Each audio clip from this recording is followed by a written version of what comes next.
الحمد لله وكفى وسلام على حبيبه المصطفى أما بعد فأعوذ بالله من الشيطان الرجيم بسم الله الرحمن الرحيم إن الله وملائكته يصلون على النبي يا أيها الذين آمنوا صلوا عليه وسلموا تسليما اللهم صل على سيدنا ومولانا محمد معدن الجود والكرم وآلہ واصحابہ الکرام وابنہ الکریم وبارک وسلم صلاة دائمة سرمدا ابدا. بسم اللہ الرحمن الرحیم. من یشفع شفاعة حسنة یکن له نصیب منها ومن یشفع شفاعة سیئة یکن له کفل منها وکان اللہ علی کل شیء مقیتا. وَإِذَا حُيِّيتُم بِتَحِيَّةٍ فَحَيُّوا بِأَحْسَنَ مِنْهَا أَوْ رُدُّوهَا إِنَّ اللَّهَ كَانَ عَلَى كُلِّ شَيْءٍ حَسِيبًا. اللَّهُ لَا إِلَهَ إِلَّا هُوَ لَيَجْمَعَنَّكُمْ إِلَى يَوْمِ الْقِيَامَةِ لَا رَيْبَ فِيهِ وَمَنْ أَصْدَقُ مِنَ اللَّهِ حَدِيثًا. صدق اللہ مولانا العظیم. جو اچھی سفارش کرے اس کے لیے اس میں سے حصہ ہے، اور جو بری سفارش کرے اس کے لیے اس میں سے حصہ ہے، اور اللہ ہر چیز پر قادر ہے. اور جب تمہیں کوئی کسی لفظ سے سلام کرے تو تم اس سے بہتر لفظ جواب میں کہو یا وہی کہہ دو. بے شک اللہ ہر چیز پر حساب لینے والا ہے. اللہ ہے کہ اس کے سوا کسی کی بندگی نہیں، اور وہ ضرور تمہیں اکٹھا کرے گا قیامت کے دن جس میں کوئی شک نہیں، اور اللہ سے زیادہ کس کی بات سچی ہے. پچھلی آیت جو رہ گئی تھی کل، اس میں اللہ تعالیٰ نے اپنے حبیب صلی اللہ تعالیٰ علیہ وسلم سے یوں فرمایا، فقاتل فی سبیل اللہ. اے محبوب اللہ کی راہ میں لڑو، اللہ کی راہ میں لڑو. یہ جہاد کا حکم ہے، یہ رسول پاک صلی اللہ تعالیٰ علیہ وسلم کے. لیکن ساتھ ہی رب تعالیٰ نے یہ بھی فرمایا لا تکلف الا نفسک. آپ کو آپ کی طاقت سے زیادہ کبھی تکلیف نہیں دی جائے گی. ایک فارمولہ رب تعالیٰ کا سارے بندوں کے لیے یہ یاد رکھ لیں کہ اللہ تبارک و تعالیٰ نے اسی طرح دوسری جگہ بھی قرآن میں فرمایا لا یکلف اللہ نفسا الا وسعها. اللہ تعالیٰ کسی شخص کو اس کی طاقت سے زیادہ بوجھ نہیں ڈالتا. جتنا وہ سہ سکتا ہے اتنی ہی اسے تکلیف دیتا ہے، یا آزمائش، امتحان، جو بھی کہہ لیں. تو اس طرح کا جملہ کہنا کہ یہ برداشت سے باہر ہو گیا، یہ غلط ہے، کیونکہ رب تبارک و تعالیٰ برداشت سے باہر کوئی چیز دیتا ہی نہیں. جتنا تم اٹھا سکتے ہو، اگر برداشت سے باہر آپ کے ہے تو پھر آپ زندہ ہی نہیں رہ سکو گے. زندہ بھی ہیں اور بول رہے ہیں کہ برداشت سے زیادہ تکلیف ہوگی. اگر برداشت کرنے کی طاقت نہیں ہوتی تو زندہ ہو کر بول کیسے رہے ہو پھر؟ یعنی آپ برداشت کر پا رہے ہو. اب اس کو ایک میں دنیاوی مثال میں بھی آپ کو سمجھا دوں. آپ نے کبھی دیکھا ہوگا کسی کا ایکسیڈنٹ ہو جائے، یا پیر میں چوٹ آئے، یا ہاتھ میں چوٹ آئے، خون زیادہ بہہ گیا، درد کی شدت بڑھ جاتی ہے. کسی بھی درد کو آپ دیکھ لیں، ایک حد تک، ایک لمٹ تک وہ درد کرتا ہے، اور اگر درد بھی اوور ہو گیا، زیادہ ہو گیا، تو بے ہوش ہو جاتا ہے آدمی. یہ انسان کے لیے اللہ تعالیٰ نے ایسی سہولت رکھی ہے، آپ ایٹومیٹک بے ہوش ہو جائیں گے اگر درد آپ کا زیادہ بڑھ گیا تو. چاہے وہ ایکسیڈنٹ کے ٹائم پر ہو یا کسی زخم کے لگنے کے وقت ہو، کسی بھی جگہ آپ درد اگر زیادہ ہو گیا تو کیا ہو جاؤ گے؟ بے ہوش ہو جاؤ. کیوں؟ یہ بھی اللہ کی مہربانی ہے تمہارے اوپر. جہاں تک بندہ برداشت کر سکتا ہے وہاں تک رب تعالیٰ اسے ہوش میں رکھتا ہے، اور اگر درد وہ برداشت نہیں کر سکتا تو رب تعالیٰ اسے بے ہوش کرتا ہے تاکہ یہ اٹھا سکے درد کو. تو اللہ تعالیٰ نے کسی کو بھی اس کی طاقت سے زیادہ تکلیف کبھی نہیں دیا. تو یہ شکایتیں چھوڑ دو. اس طرح سے کہنا کہ ہماری طاقت سے، ہماری برداشت سے زیادہ مصیبتیں آ گئیں، یہ غلط جملے ہیں. اور اللہ تعالیٰ نے جہاد کا حکم دیا تو ساتھ میں یہ لفظ فرمایا کہ کسی کو اللہ تعالیٰ اس کی طاقت سے زیادہ تکلیف نہیں دیتا، اس کا مطلب ہے جہاد میں جانا بھی برداشت کے برابر ہے، اس سے زیادہ نہیں ہے۔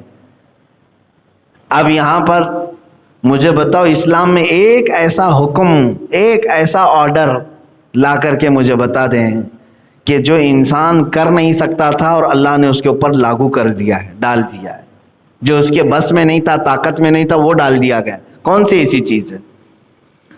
کوئی ایسی چیز نہیں ہے۔ اب اس کی ایک مثال میں آپ کو دے دوں، اسلام میں ایسی کوئی چیز، فطرت کا مذہب ہے یہ دین جو ہے نا ہمارا، فطرت کے مطابق ہے۔ جو جو چیزیں انسان کر سکتا ہے بس اسی کا آرڈر ہے، جو اس کی طاقت سے زیادہ نہیں کر سکتا ایسا کوئی آرڈر نہیں۔ مثال کے طور پر سونا انسان کی فطرت میں ہے، جیسی رات آئے نیند آئے گی، یا دن میں بھی سو لیتے ہیں لوگ، تو نیند آنا اور سو جانا یہ انسان کی فطرت ہے۔ اگر کوئی آرڈر ایسا آ جائے کہ آپ 48 گھنٹے یا 70 گھنٹے سو نہیں سکتے، تو گویا کہ یہ فطرت کے خلاف قانون آ گیا، برداشت نہیں کر سکتا کوئی انسان۔ ایسا کوئی آرڈر ہے اسلام میں کہ تمہارے لیے سونا منع ہے؟ حتیٰ کہ سنیاس لینا بھی منع ہے، مجرد رہ جانا اسلام میں، کیونکہ انسانی ضروریات ہے شادی کرنا، مرد کو عورت کی طلب ہے، عورت کو مرد کی طلب ہے، یہ فطری ہے، پیدائشی۔ دونوں کے دلوں میں اللہ تعالیٰ نے ایک دوسرے کا انس رکھا ہے، جس کی وجہ سے اسے انسان کہتے ہیں۔ اور اس چیز پر اگر ہم بندش لگا دیں، بند کر دیں، جیسے بعض یوگی ہوتے ہیں سنیاس لیتے ہیں اور کہتے ہیں کہ نہیں ہم عورت کو چھو بھی نہیں سکتے، اور ایسے ہی جوگی لو جہاد کا قانون بھی لاتے ہیں، جو کبھی عورت کو دیکھے بھی نہ ہوں یا جن کو عورت سنبھالنا معلوم بھی نہ ہو، وہ شادی کے قانون کیوں بنا رہے ہیں؟ آپ دیکھ نہیں رہے ہیں اوپر سے نیچے تک یہ سب مجرد ہیں، بیچلر لوگ ہیں۔ بہت ساری جگہوں پر انہوں نے اپنے آپ کو ان چیزوں سے دور رکھا ہے۔ اسلام اس چیز کا حکم نہیں دیتا۔ عیسائی مذہب میں بھی نن اور پادری، ان کے ہاں بھی شادی ان کے لیے جائز نہیں ہے، اس کو کہتے ہیں وہ دنیا ہے، اور دنیا سے دوری اختیار کرنا۔ اللہ کے نبی صلی اللہ تعالیٰ علیہ وسلم نے ایسا حکم نہیں دیا، بلکہ فرمایا دین یہ ہے کہ تم عورتوں کے ساتھ بھی رہو اور اللہ کی عبادت کا حق بھی ادا کرو۔ کچھ لوگ یہ سمجھتے ہیں ساری دنیا صرف عورت ہی ہے، عورت کو چھوڑ کر کے دور آ جانا یہی دنیا چھوڑنے کے برابر نہیں۔ میرے عزیز، اللہ تبارک و تعالیٰ کے حبیب صلی اللہ تعالیٰ علیہ وسلم نے ارشاد فرمایا، عورت کے لیے اگر تم پرورش کی ذمہ داری اٹھاتے ہو، ایک لقمہ بھی اسے کھلایا تو صدقے کا ثواب ہے۔ دین ہے، اس میں بھی ہے۔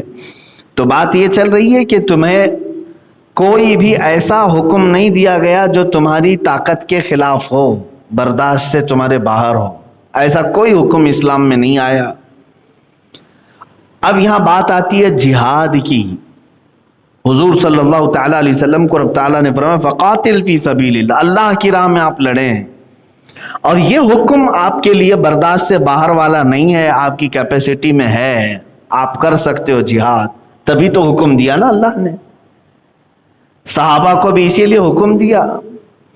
اب میرے عزیزو، یہاں پر بہت سارے لوگ جو اس کے خلاف ہیں، یا اپنوں میں بھی جو مجھے تان و تشنی کرتے ہیں اس بات کو لے کر کے، کیا ضرورت ہے کہ یہ جہاد کی آیتوں کی تفسیر بیان کرنا یا لفظ جہاد کو بولنا؟ حالات تو صحیح نہیں ہیں، حالات خراب ہیں۔ میرے عزیزو، حالات کب اچھے تھے تمہارے لیے؟ کیا مکہ مکرمہ میں حضور نے جب تبلیغ شروع کی تھی بہت اچھے حالات تھے؟ مدینہ طیبہ جب ہجرت کر رہے تھے تب اچھے حالات تھے؟ کون سے زمانے میں مجھے بتاؤ؟ اچھے حالات میں بدر ہو گئی، احد ہو گئی، خندق جیسی جنگ ہو گئی، اچھے حالات میں ہوئی تھی۔ حالات تو ویسے ہی رہیں گے۔ اب انہی خراب حالات کو صحیح طریقے سے ٹیکل کرنے کے لیے اللہ تعالیٰ نے یہ احکام تمہارے لیے نازل فرمائے. جہاد کا ایک سب سے بڑا مفہوم اپنا سیلف ڈیفنس کرنا، اور آدمی اگر وہ بھی بھول جائے تو پھر وہ جانور سے زیادہ گر گیا ہے. جانور بھی اپنا سیلف ڈیفنس کرتا ہے. جاؤ کسی مرغی کے بچوں کو چھو کر کے دیکھو، وہ ٹھونک مارے گی. دیسی مرغی کی بات کر رہا ہوں. اس کے بچوں کو اگر چھونے کی کوشش کرو گے تو وہ ٹھونک مارے گی. اب باقی وہ فارم مرغیوں کا تو مسئلہ ہی الگ ہے. تو وہ سیلف ڈیفنس خود کرتی ہے مرغی، اپنے بچوں کو بھی سنبھالتی ہے. حالانکہ اس کی طاقت نہیں ہے انسان سے لڑنے کی، انسان سے لڑنے برابر کی طاقت نہیں، لیکن حملہ کرتی ہے. آپ اسی طرح سے کتے کے یا بلی کے یا کسی جانور کے چھیڑخانی کریں اس کے ساتھ تو پلٹ کر کے حملہ کریں گے، جبکہ آپ کی طاقت زیادہ ہے، وہ آپ سے لڑ نہیں سکتے پھر بھی کوشش کرتے ہیں. اس کو کہتے ہیں ڈیفنس کرنا اپنے آپ کا. تو جانور بھی اتنا کر لیتا ہے. عزیزان گرامی وقار، اتنا پاور اور اتنا اختیار ہر انسان کو ہونا چاہیے کہ وہ اپنا ڈیفنس کر سکے. اب یہاں اللہ تعالیٰ نے اپنے حبیب صلی اللہ تعالیٰ علیہ وسلم کو یہ حکم عطا فرمایا ہے تو رحمت للعالمین ہے میرے آقا. تو کیا جہاد ظلم کی دعوت دیتا ہے؟ جو نبی رحمت بن کر کے آئے ہیں، اگر جہاد ظلم ہوتا تو کبھی میرے آقا جہاد نہیں فرماتے. جہاد کا حکم بھی رحمت پھیلانے کے لیے آیا ہے. جو کیڑے مکوڑے ہیں انہیں ختم کرنے کے لیے آیا ہے. جو فساد مچائیں، اللہ کی زمین کو ناپاک کریں، ان سے زمین کو پاک کرنے کا حکم دیا گیا ہے. یہ کام تو پولیس ڈپارٹمنٹ بھی کرتی ہے، نہیں کرتی ہے؟ اگر اسے کسی جگہ پر ایسے لوگ مل جائیں جو پورے محلے کو خراب کر رہے ہوں تو کیا انہیں نہیں پکڑتی ہو؟ بعض ایسے مجرمین ہوتے ہیں جو ناک میں دم کر چکے ہوتے ہیں، آرڈر تو ان کو انکاؤنٹر کرنے کا بھی آ جاتا ہے. کرتے ہیں کہ نہیں کرتے ہیں؟ کیوں؟ اس لیے کہ زمین کو پاک رکھنا. تو یہ جب حکم ہر ملک والا اپنے ڈپارٹمنٹ کو دیتا ہے کہ زمین کو پاک رکھیں فسادات سے، اسی کا حکم تو اسلام بھی دیتا ہے. یہی آیات جہاد ہیں جس میں اللہ تعالیٰ نے اپنے نبی صلی اللہ تعالیٰ علیہ وسلم اور ان کے صحابہ کو حکم دیا کہ فساد کرنے سے انسانوں کو بچائے رکھو، اور اگر کوئی فسادی ہو جبراً ظلم و ستم کر کے انسانوں کو مارتا توڑتا ہو تو اس کے خلاف کھڑے ہونے کا نام جہاد ہے. اب آگے کی آیتیں میں پڑھتا ہوں. اللہ تعالیٰ فرماتا ہے عسى اللہ ان یکف بأس الذین کفروا. ہاں اگر تم کھڑے ہو گئے تو اللہ فرماتا ہے قریب ہے کہ اللہ تمہیں کافروں کی سختی سے روک دے گا. اللہ تمہاری مدد کا وعدہ کر رہا ہے، قریب ہے کہ اللہ کافروں کی سختی روک دے. واللہ اشد بأسا واشد تنکیلا، اور اللہ کی آنچ سب سے سخت تر ہے. یہ آنچ کا ترجمہ کیا ہے اعلیٰ حضرت نے، جنگی طاقت کو کہتے ہیں. اب اس کی ایک مثال میں بتا رہا ہوں.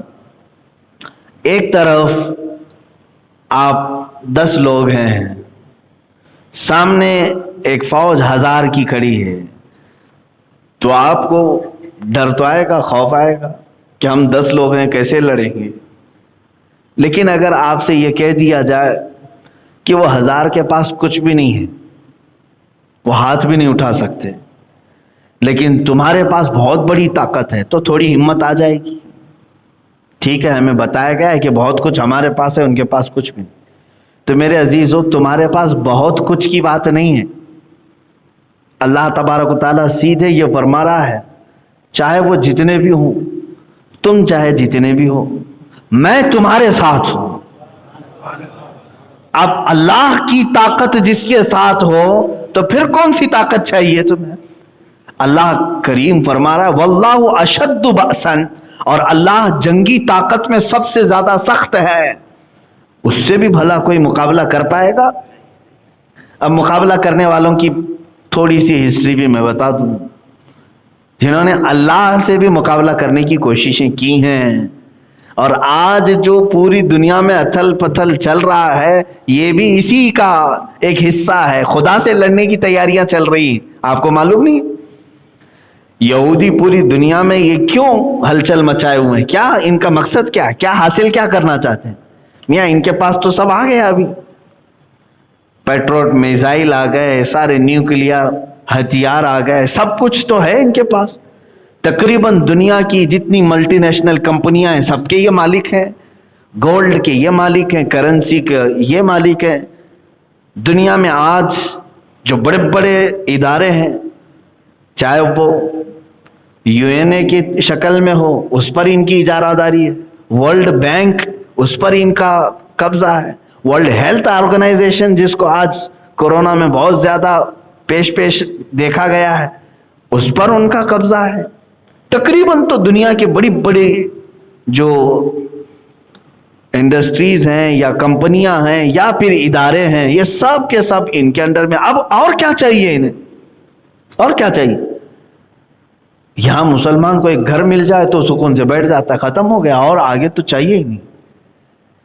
وہاں پوری دنیا تقریباً انہوں نے ڈیل کر لی. اور حدیث پاک میں بھی ملتا ہے، اللہ کے نبی صلی اللہ علیہ وسلم نے فرمایا تھا، تم دیکھنا قیامت اس وقت تک نہیں آئے گی جب تک پوری دنیا میں حرمین طیبین کو چھوڑ کر، مکہ اور مدینے کو چھوڑ کر، تقریباً پوری دنیا میں یہودی اور عیسائیوں کی حکومت قائم ہو جائے گی، بالواسطہ یا بلا واسطہ، ڈائریکٹ یا انڈائریکٹ. اور اس کے بعد پھر زوال بھی آئے گا. اور یہ بھی حدیث ہے، تم دیکھو گے کہ پوری دنیا میں ہر ملک پر اسلام ہی کا پرچم لہرائے گا. یہ بھی حدیث پاک میں ہے، یہ بھی ہے. تو اب میں آپ کو یہ بتا رہا ہوں کہ اللہ سے جنگ کرنے کی جن لوگوں نے پلاننگ کی تھی وہ آج کی تاریخ نہیں، بہت پرانی تاریخ ہے. نمرود کا نام سنا ہوگا آپ نے. مقدس کتابوں میں، جو ان کی مقدس کتابیں ہیں، اس میں ملتا ہے ایک واقعہ کہ نمرود صرف ایک نہیں ہے، بہت سارے نمرود آئے. نمرود اصل میں نام نہیں ہوتا، بلکہ عراق کا جو بھی بادشاہ ہوتا تھا اسے نمرود کہا جاتا تھا. یہ ایک اصطلاح ہے، ڈیفینیشن یاد رکھ لیں آپ. قیصر و کسریٰ بھی نام سنتے رہتے ہیں آپ، میں نے اس کو کئی مرتبہ بتایا ہے، یہ نام نہیں ہے، یہ لقب ہے. جو ملک روم کا بادشاہ ہوتا ہے اس کو قیصر کہتے ہیں، اور جو ایران کا بادشاہ ہوتا اس کو کسریٰ کہتے تھے، اور جو مصر کا بادشاہ ہوتا تھا اس کو فرعون کہتے تھے. تقریباً 17-18 فرعون آئے ہیں، فرعون کئی ہیں. اسی طرح نمرود بھی بہت سارے آئے. ایک نمرود کا واقعہ پرانی کتابوں میں یہ ملتا ہے کہ اس نے بہت طاقت حاصل کی تھی. اس کی طاقت کا حال یہ تھا کہ وہ 1000 لوگوں سے تنہا لڑ سکتا تھا، اور جنگلی جانوروں سے تک مقابلہ کرتا تھا، شیر، ہاتھی وغیرہ سے بھی. اتنی طاقت اس کے پاس، اور کبھی بیمار بھی نہیں ہوا تھا. تو لوگوں میں اس کا چرچا ایسا تھا کہ ایسا لگتا ہے کہ یہ پورے انسانوں میں ایک الگ قسم کا انسان ہے. یہ انسان نہیں، یہ بھگوان ہے. جیسے لوگ آج سوچ لیتے ہیں تھوڑی سی شکتی زیادہ ہو جائے تو بھگوان ہو گیا، تھوڑا سا اگر پاور زیادہ ہو گیا تو بھگوان ہو گیا. جیسے اب ہمارا PM بھی قریب پہنچنے کے بھگوان کے. تو یہ نمرود کو بھی ان لوگوں نے اسی طرح سے بنا لیا تھا تقریباً. اب جس کو چیلے اس طرح سے بناتے ہیں وہ خود بن بھی جاتا ہے، وہ سوچنے بھی لگتا ہے ہاں میں تو ہوں، لوگ تو مجھے بول رہے ہیں. تو نمرود نے یہ سوچا کہ میں خدا ہوں، اور لوگوں کو سجدہ کرنے کا حکم دیا. سارے لوگ اکثر اس کی عبادت میں لگ گئے. جو اس کی عبادت نہیں کرتا اسے قتل کر دیتا، مار ڈالتا یا جیلوں میں بند کر دیتا. بڑا ظلم کیا اس نے. اب اس کے وزیروں نے، یہ یہودیوں کی تاریخ میں بتا رہا ہوں، یہ آلریڈی ایک بار ہو چکا، اب اس کو دوبارہ ریپیٹ کیا جانے والا ہے. اب یہ جو دنیا میں ہلچل چل رہی ہے، آپ کو لنک میں دے رہا ہوں.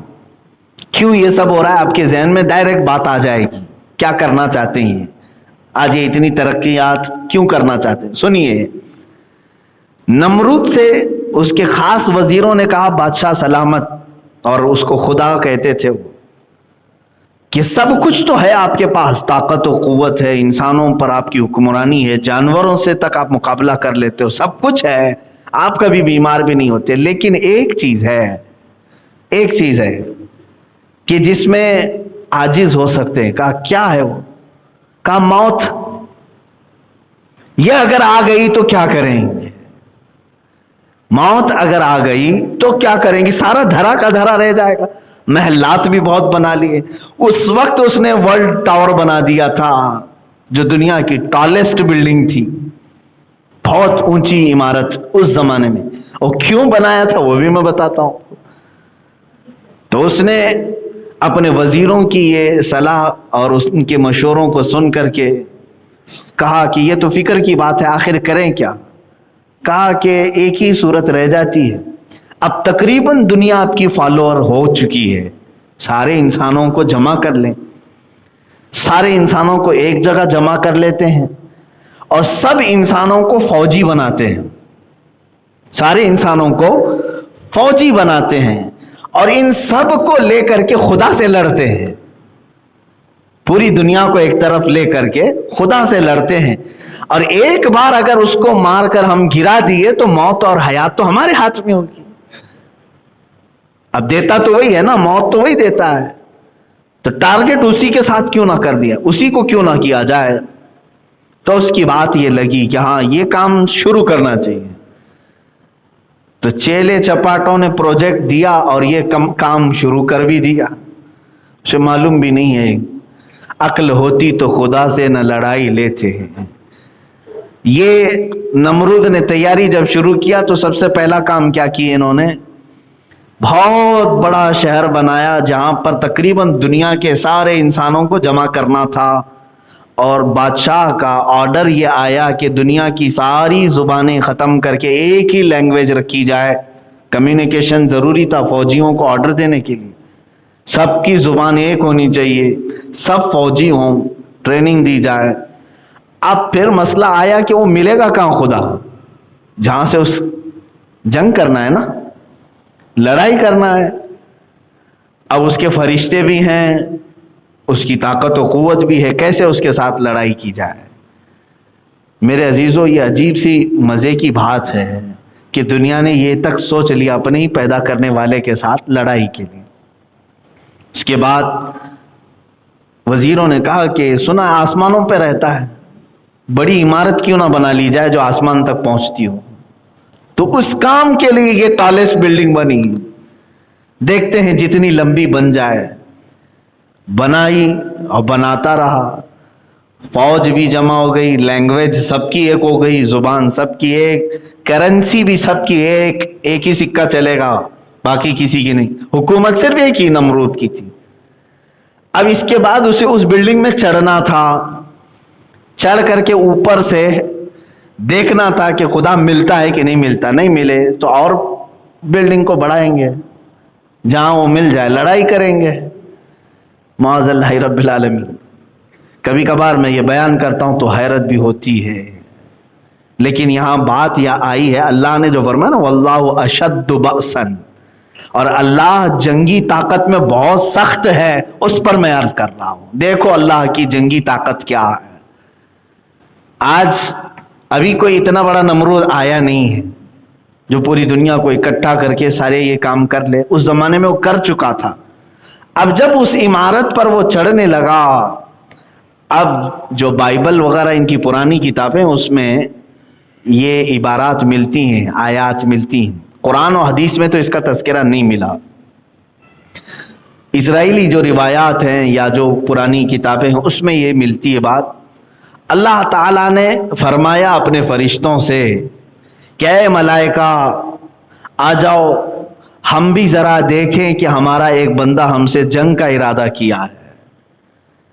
اللہ تبارک و تعالیٰ نے فرشتوں سے فرمایا تو ملائکہ سب کے سب اللہ کی بارگاہ میں عرض کرنے لگے کہ اے رب ذوالجلال, ایسے شخص کو کیوں نہ ہم ہلاک و برباد کریں.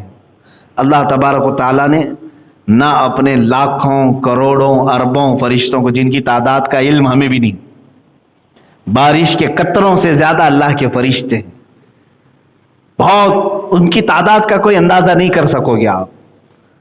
اللہ تعالیٰ نے ان لاکھوں کروڑوں فرشتوں میں سے ایک فرشتے کو صرف دنیا میں بھیجا, سب نہیں. ایک فرشتے سے کہا کہ اے میرے فرشتے جا تو دنیا میں اس کی بنائی ہوئی عمارت اور اس کی فوج کا معائنہ کر کے آ جا, جائزہ لے کر کے آ جا. تو فرشتہ نیچے اترا. ایک بات یاد رکھیں, فرشتے اپنے رب تعالیٰ کے خلاف کوئی چیز برداشت نہیں کرتے. لا یعصون اللہ ما امرہم, وہ ہرگز اللہ کی نافرمانی نہیں کرتے.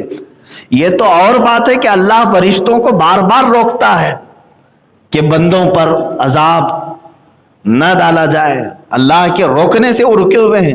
اور اگر فرشتوں کے ہی ہاتھ میں سب دے دیا جائے کہ جو گناہ کرے, تو پھر وہ برابر ٹھکانے سب کو لگا دیں گے. ہر دن روز ایک ٹھکانے پہ لگے گا. یہ اللہ کی مہربانی ہے, اس کی رحمت ہے جو روک کر رکھتا ہے, اپنے بندوں کو مہلت دیتا ہے. ایک فرشتہ آیا, اس نے دیکھا یہ جنگی تیاری کو, اور پھر کس سے جنگی تیاری؟ اللہ سے, جس نے خود ان سب کو پیدا کیا, ان کو سانس دے رہا ہے, ان کو زمین بچھا کر دیا, ان کو آسمان کا ستون بغیر ستون کا چھت دیا, اور اس سے لڑائی کے لیے. تو وہ روایات یہ بتاتی ہیں کہ وہ فرشتے نے جلال میں آ کر صرف اپنے پر زور سے ہلائے, پوری عمارت زمین میں دھس گئی, پوری عمارت چلی گئی. اور اس میں جو جمع فوجی تھے وہ ہزاروں کی تعداد میں خاکستر ہو گئے, اور نمرود کی پورے چھیتڑے اڑ گئے, ختم. اور پھر اس کے بعد رب تعالیٰ نے فرمایا کہ جتنے جمع ہوئے تھے سب کی زبانیں الگ الگ کر دو, سب کی زبانیں بدل ڈالو. تو سب کی زبانیں فرشتوں نے بدل ڈال. یہ کیا کہہ رہا اسے سمجھ میں نہیں آ رہا, وہ کیا کہہ رہا ہے اس کو سمجھ میں نہیں آ رہا. آج بھی وہ حکمت باقی ہے پوری دنیا میں. یہ جو ہزاروں زبانیں ہیں اس کی ایک وجہ یہ بھی ہے کہ سب مل کر کے فتنہ نہ کریں, سب مل کر کے فتنہ نہ کریں. اس لیے یہ تمام چیزوں میں اختلافات ڈال دیے گئے, زبانوں کا اختلاف. میرے عزیزو, ایک تاریخ یہ ہے, یہ ہو چکی بات. اب اللہ کی جنگی سختی آپ نے دیکھا, جنگی طاقت. اللہ فرما رہا ہے واللہ اشد بأسا, اللہ جنگی طاقت میں بہت سخت ہے. وہ اشد تنکیلا, اور اس کا عذاب بہت زبردست ہے. یہ تو بہت چھوٹی سی بات ہم نے دیکھی. اسی طرح سے رب تبارک و تعالی کبھی بھی اپنی جنگی طاقت کے پورے مظاہر دنیا میں نہیں اتارے آج تک. ایک ہوتا ہے نا بھائی, میرے پاس 100 لوگوں کا دستہ ہے, آپ نے للکارا, لاؤ دیکھتے ہیں طاقت کتنی ہے. اگر میں نے 2 کو بھیجا تو گویا کہ 2% ہی تو اتارا, 10 کو بھیجا تو گویا کہ میں نے 10% ہی اتارا. اب جب 100 کے 100 اتار دیں تو کہا جائے گا کہ پوری طاقت جھونک دیا. آج تک دنیا میں رب تعالیٰ نے جنگی طاقت کے لیے اپنے پوری طاقت کا کبھی مظاہرہ نہیں فرمایا. ایک فرشتہ آیا, 2 فرشتے آئے, یا زیادہ سے زیادہ 5000 فرشتے جو میدان بدر میں اترے تھے میرے نبی کی حمایت کے لیے. وہ بھی اس لیے نہیں کہ وہ کافر اتنے سخت تھے کہ 5000 سے مقابلہ کرانا تھا. کبھی آپ سوچتے ہیں بدر کے میدان میں جو مشرکین آئے تھے وہ کتنے تھے؟ وہ 1000 کی تعداد میں تھے, لیکن اللہ نے فرشتے کتنے بھیجے؟ 5000 کی تعداد. کیوں؟ کیا 5000 فرشتے مل کر کے 1000 کا مقابلہ کریں گے؟ اس لیے نہیں. اس کی 2 وجوہات ہیں. پہلی تو یہ ہے کہ اپنے نبی کی عظمت اور شان بتانے کے لیے کہ اللہ تعالیٰ اپنے اس کا رسول جب نکلے تو 5000 فرشتوں کا دستہ اسے عطا کرے گا. اور دوسری ایک وجہ محدثین بزرگوں نے یہ فرمایا کہ یہاں فرشتے خود بےتاب تھے اپنے نبی کی فوج میں شامل ہونے کے. تو رب تبارک و تعالیٰ نے ان کو یہ اعزاز بخشا, اور حضرت جبرائیل علیہ السلام نے یہ آ کر کے حضور سے عرض بھی کیا تھا. حضور صلی اللہ علیہ وسلم اپنی مجلس میں جب بھی کوئی بدری صحابی آتے جو جنگ بدر میں شریک تھے نا, وہ کبھی بھی محفل میں آتے تو حضور دوسرے صحابہ سے کہتے ان کو جگہ دے دو. یہ بدری صحابی جبرائیل امین آئے اور عرض کیا یا رسول اللہ صلی اللہ علیہ وسلم, جس طرح آپ کے صحابہ میں بدری صحابہ کی عزت ہے, اسی طرح اللہ کے سارے ملائکہ میں ان فرشتوں کی عزت ہے جو بدر میں اترے تھے. بدری ملائکہ کی بھی بڑی تعظیم ہے. بہرحال تو اللہ تعالیٰ نے کبھی اپنی جنگی طاقت کا پورا مظاہرہ دنیا میں نہیں فرمایا. ایک وہ بادشاہ تھا جو ابرہہ خانہ کعبہ کو ڈھانے کے لیے نکلا تھا, اور ہاتھیوں کی فوج لے کر کے آیا, اور پورے خانہ کعبہ کو ختم کرنے کے لیے اس نے اتنا بڑا لشکر جمع کیا تھا. اتنے بڑے بڑے ہاتھی تھے, اس میں سے ایک ہاتھی بھی اگر کسی گھر کو مار دے تو گھر ٹوٹ جائے، زبردست ہاتھی ہوں. لیکن ان کے ساتھ کیا ہوا؟ الم تر کیف فعل ربک باصحاب الفیل. اللہ فرماتا ہے محبوب کیا آپ نے نہیں دیکھا ہاتھی والوں کے ساتھ اللہ نے کیا معاملہ کیا؟ کیا کیا؟ بس چھوٹی چھوٹی چڑیوں کو بھیجا، وہ بھی کیا دے کر کے؟ بم بارود دے کر کے نہیں، میزائل دے کر کے نہیں کہ فوج آئی ہے جاؤ میزائل ڈال دو، چھوٹی کنکریاں. اور وہ ابابیل چڑیاں اوپر سے جب کنکری گراتی تھی، 3 کنکری ہر چڑیا کے پاس تھی، 2 پیروں میں 1 چونچ، جیسے ہی وہ ڈالتی تھی جس ہاتھی پر وہ کنکری گرتی اس کا پیٹ پھٹ جاتا اور آگ لگ جاتی تھی. یہ بھی تو میزائل ہی ہے. اور ایسا کر دیا فَجَعَلَهُمْ كَعَصْفٍ مَأْكُولٍ. قرآن میں بعد میں فوج کی حالت ایسی ہو گئی جیسے کوئی چھلی ہوئی مرغی کھا کر کے جو چھوڑتا ہے، اس طرح فوج کی حالت ہو گئی تھی، سب کے ٹکڑے ٹکڑے اور چمڑیاں چھلی ہوئی، گوشت اجڑا ہوا. یہ اللہ تبارک و تعالیٰ کی جنگی طاقت ہے کہ جب وہ بھیجتا ہے تو بہت چھوٹی سی چیزوں کو بھیجتا ہے لیکن بڑی سے بڑی تباہی آ جائے گی. اب میں آپ کو بتا رہا ہوں میرے عزیزوں، اللہ نے جب تمہیں یہ وعدہ فرمایا ہے کہ میں تمہارے ساتھ ہوں اور اللہ کی جنگی طاقت بہت مضبوط ہے، بہت زبردست ہے، تو خوف کس بات کا؟ اسی لیے اعلیٰ حضرت فاضل بریلوی رحمۃ اللہ تعالیٰ علیہ نے فرمایا خوف نہ رکھ رضا ذرا، تو ہے عبد مصطفیٰ، تیرے لیے امان ہے، تیرے لیے امان ہے. ہمارے لیے یہ وعدہ کیا ہے اللہ تعالیٰ نے، لیکن ہمارے لیے اب حالات ایسے ہو گئے کہ سب کو بزدل بنایا جا رہا ہے. خوف، ڈر. میں بھی چند دن قبل عورتوں کو یہ بیان بھی کر رہا تھا، میں نے اسلام کی وہ عورتیں بھی پڑھی تاریخ میں کہ دن میں کئی مرتبہ وہ ننگے ہاتھ سے تلوار کو پوچھتی تھی، صاف کرتی تھی اپنے شوہروں کو پکڑانے کے لیے، اپنے بیٹوں کو اور اپنے بھائیوں کو دینے کے لیے. وہ خواتین ایسی تھی کہ ان کی ہتھیلیاں ہمیشہ تلوار کی دھار سے کٹی رہتی تھی، تلوار کی دھار سے کٹی رہتی تھی. یہ ہماری ماؤں کی تاریخ ہے کہ وہ اپنے ننگے ہاتھ سے تلوار کو یوں پوچھتی تھی کہ کبھی ان کو احساس تک نہیں ہوتا، اور وہ اپنے شوہروں کو پکڑاتی، وہ اپنے بیٹوں کو اور اپنے بھائیوں کو. میرے عزیزو، کاکروچ سے ڈرنے والیاں، چھپکلی سے ڈرنے والی عورتیں، یہ اگر تاریخ میں ہوتی تو شاید اسلام یہاں تک نہ آتا. جو معزز اور مقدس خواتین نے بہادری پیش کی تھی اس زمانے میں، آج وہ تو مردوں میں بھی نہیں ہے، آج وہ مردوں میں بھی نہیں ہے، نوجوانوں میں بھی نہیں ہے. اللہ تبارک و تعالیٰ بزدلی دور فرمائے. ہم دعا بھی کرتے ہیں نا، اللہ کے نبی صلی اللہ تعالیٰ علیہ وسلم کی ایک دعا ہے، اللہم انا نعوذ بک من الجبن والبخل ونعوذ بک من العجز والکسل. یہ حضور دعا کرتے تھے، جس کا ترجمہ میں بتاؤں، اللہم انا نعوذ بک من الجبن والبخل کا مطلب ہوتا ہے اے اللہ مجھے بزدلی سے بچا، میں تیری پناہ مانگتا ہوں بزدلی سے. بزدلی کا مطلب ڈرپوک آدمی، ہر چیز سے خوف کھانے والا آدمی، اللہ کا ڈر چھوڑ کر کے ساری دنیا سے ڈرنے والا. اور حضور جب پناہ مانگتے تھے اس چیز سے تو اندازہ کرو کہ یہ کتنی خطرناک چیز ہے، مردوں کے اندر تو ہونا بھی نہیں چاہیے. اب یہاں اللہ تعالیٰ کے یہ وعدے، یہ ساری چیزیں میں نے آپ کے سامنے رکھ دیا کہ اس کی جنگی طاقت کس قدر سخت ہے، لیکن کس کے لیے؟ جو اٹھا اس کے لیے ہے. اب آگے جو آیتیں آج میں نے تلاوت کیا اس میں اللہ تعالیٰ فرماتا ہے جو اچھی سفارش کرے اس کے لیے اس میں سے حصہ ہے. اب یہاں سفارش کا مطلب یہ ہے کہ کسی کے بھی پاس جا کر کے کسی کے لیے سفارش کرنا. دیکھیں 2 طرح کی سفارش ہوتی ہے، سورس آپ بھی سوچتے ہوں گے لگاتے ہیں، تو دونوں طرح کے آپ استعمال کرتے ہوں گے. بعض کے لیے اچھائیوں کے لیے، بعض کے لیے 2 نمبری سفارش بھی ہوتی.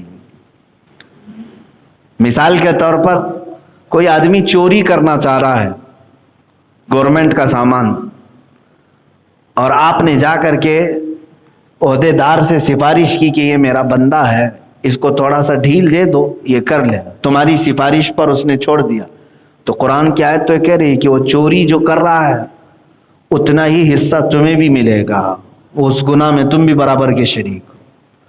کسی بھی گناہ کی سفارش کرنا، کوئی خاتون تھی اور تمہارے دوست کے دل میں اس خاتون کی ناجائز محبت آئی، دوست نے تمہیں کہا کہ شاید وہ تمہاری بات مان لے، ایک بار میری اس سے ملاقات کروا دو۔ تمہاری بات وہ خاتون مانتی تھی، اس سے جا کر کے اپنے دوست کی تم نے ریکویسٹ لگا دی کہ میرا دوست بڑا اچھا ہے، اس سے تم دوستی کر لو۔ تمہاری بات پر اس خاتون نے ناجائز محبت میں ہاں کہہ دیا۔ اگر ان دونوں نے ناجائز کام کیے تو وہ برابر کا گناہ تمہارے سر پر بھی ہے۔ یہ ناجائز سفارش۔ ہاں جائز سفارش وہ بہت طریقے کی ہو سکتی ہے۔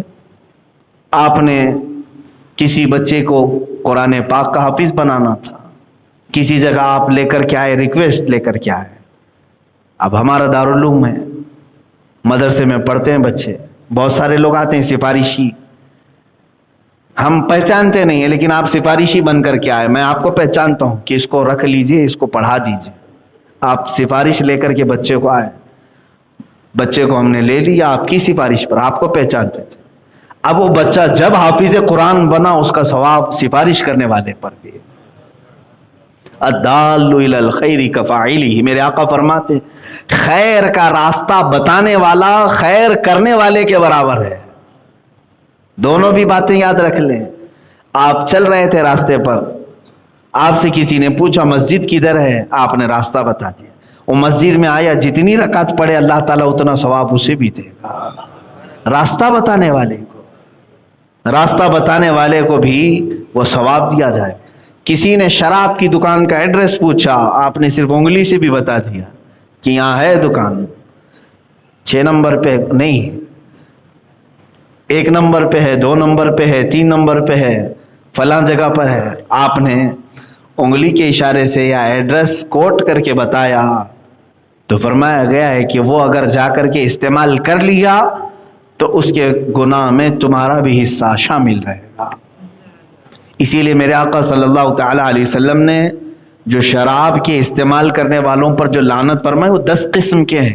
ابھی کل ہی ایک صاحب نے مجھے فون پہ مسئلہ پوچھا تھا کہ نئی گاڑی ہم نے لی ہے، وہ ایئرپورٹ سے سامان اٹھاتی ہے اور لے جاتی ہے، لیکن اس میں شراب کی بوتلیں ہی لا دی جاتی ہیں، لوڈ کی جاتی ہیں اور دوسری جگہ، لیکن ہمارا اس میں سے کوئی حصہ نہیں ہے۔ حدیث پاک میں میرے آقا صلی اللہ علیہ وسلم نے بہت پہلے ہی فرمایا، شراب کی انگور نچوڑنے والا، انگوروں سے شراب بنایا جاتا ہے، عام طور پر دوسرے بھی فروٹ سے بنایا جاتا ہے، تو وہ فروٹ لے کر کے نچوڑنے والا اور نچوڑنے کے بعد اس سے شراب بنانے والا، شراب بننے کے بعد بوتل میں یا کاسے میں ڈالنے والا، اس کے بعد پھر اس کی پیکنگ کر کے اسے دکان تک اٹھا کر کے لانے والا، دکان میں بیچنے والا، دکان میں اس کا حساب لکھنے والا، پھر خریدنے والا، پھر اس کا راستہ بتانے والا، پھر اخیر میں جا کر کے پینے والا، میرے آقا نے فرمایا سب لعنت میں برابر کے شریک ہیں۔ پی تو ایک ہی رہا ہے، 9 لوگ کام کر رہے ہیں، لیکن وہ سب کو اس گناہ میں شریک کر لیا۔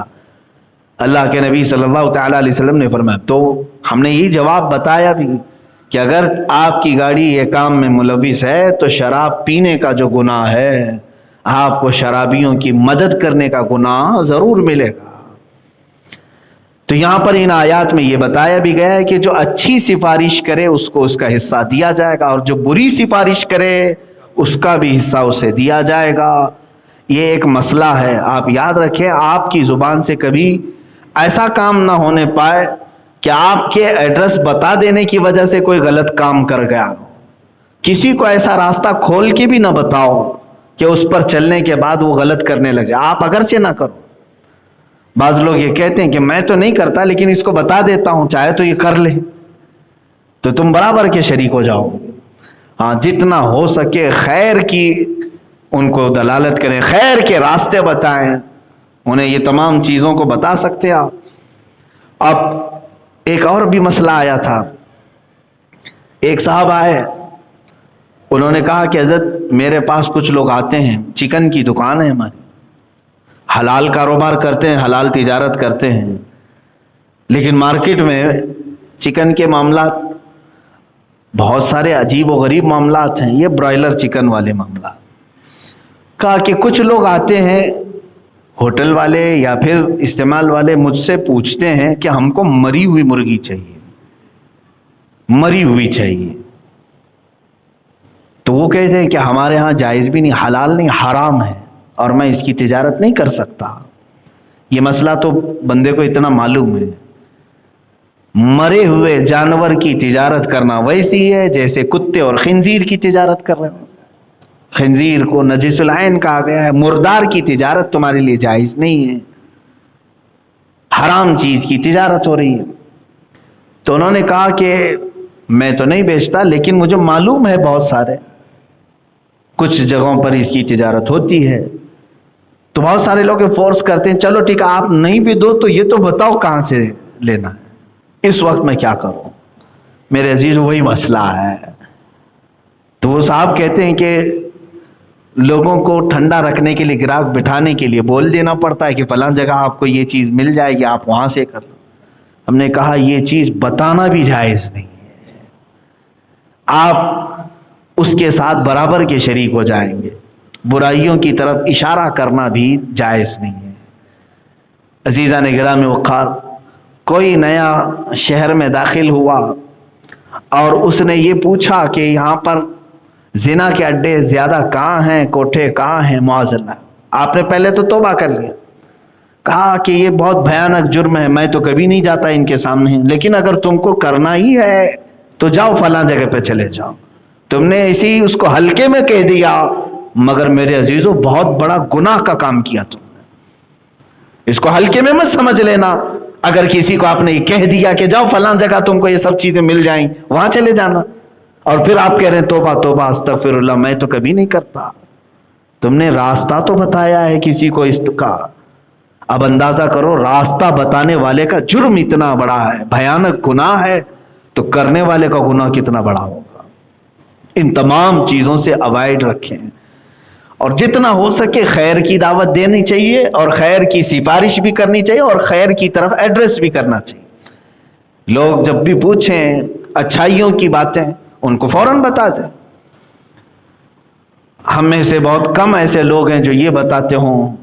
کوئی اگر اپنے دل کا علاج پوچھے کہ بے چین رہتا ہے، بے سکونی رہتی ہے، تو مجھے بتاؤ ہمارے تفسیر کے حاضر باش اکثر لوگ، کیا کبھی آپ نے اس کو یہ کہا کہ تیرے لیے بدھ کے دن مدینہ جامع مسجد کی ذکر کی مجلس شفا کا سبب بن سکتی ہے؟